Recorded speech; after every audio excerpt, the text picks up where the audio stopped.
नवा रायपुर के तूता धरना स्थल पर छत्तीसगढ़ में सहायक शिक्षक भर्ती 2023 को लेकर डी.एड अभ्यर्थियों को आंदोलन बढ़ता जा रहा है।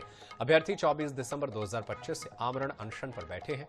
अभ्यर्थियों ने आज से मौन की शुरुआत की, साथ ही नियुक्ति या मृत्यु 2 का नारा लगा रहे हैं।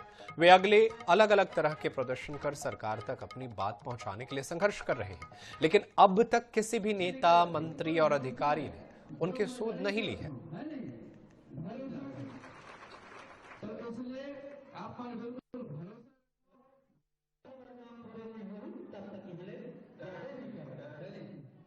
24 दिसंबर से राजधानी रायपुर के तूता धरना स्थल पर डी.एड सहायक शिक्षक धरना प्रदर्शन पे बैठे हुए हैं। सबसे पहले तो ये जो प्रदर्शन था ये भूख हड़ताल का था, लेकिन अब ये प्रदर्शन जो है वो मौन व्रत में बदलता हुआ नजर आ रहा है। आप तस्वीरें देखिए कि किस तरीके से राजधानी रायपुर के ही तूता धरना स्थल पर 24 दिसंबर से जितने सहायक शिक्षक हैं डी.एड के, वो यहीं रह रहे हैं, यहीं सो रहे हैं, यहीं अपना बोरिया बिस्तरा लेकर पहुंच चुके हैं। और अब ऐसे में आज से मौन व्रत की शुरुआत भी हो चुकी है। हाथों में पोस्टर लिए मौन व्रत मजबूत इरादा का नारा लगाते हुए ये जो सहायक शिक्षक हैं ये अपनी मांग, नियुक्ति की मांग को लेके जो है वो प्रदर्शन कर रहे हैं। तो यहाँ कुछ सहायक शिक्षक जो है वो अपना मौन व्रत तोड़ने के लिए तैयार है ताकि वो आम जनता तक और सरकार तक अपनी बात पहुंचा सके। तो हम उन्हीं से सबसे पहले बात कर लेते हैं। आप लोग मौन व्रत तोड़ रहे हैं हमसे बात करने के लिए, क्या कुछ आपकी मांगे हैं? नियुक्ति की मांग कर रहे हैं, किसने अभी तक कुछ सुना, क्या कुछ कहा?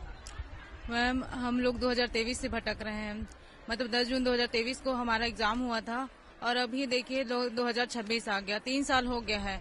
हम अपने शब्द इतने प्रयोग कर लिए कि सरकार को मतलब अन्न जल त्याग करके हमारे कई साथी हॉस्पिटल जा चुके हैं।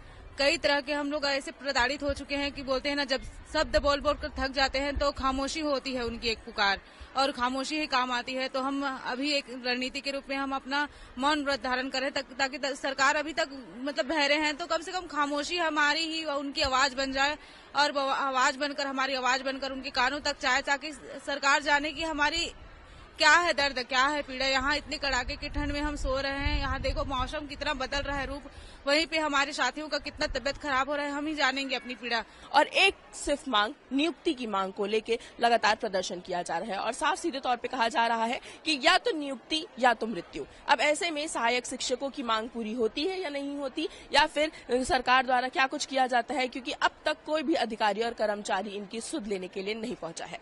कैमरामैन इकराम कुरैशी के साथ मनीषा त्रिपाठी, INS 24/7।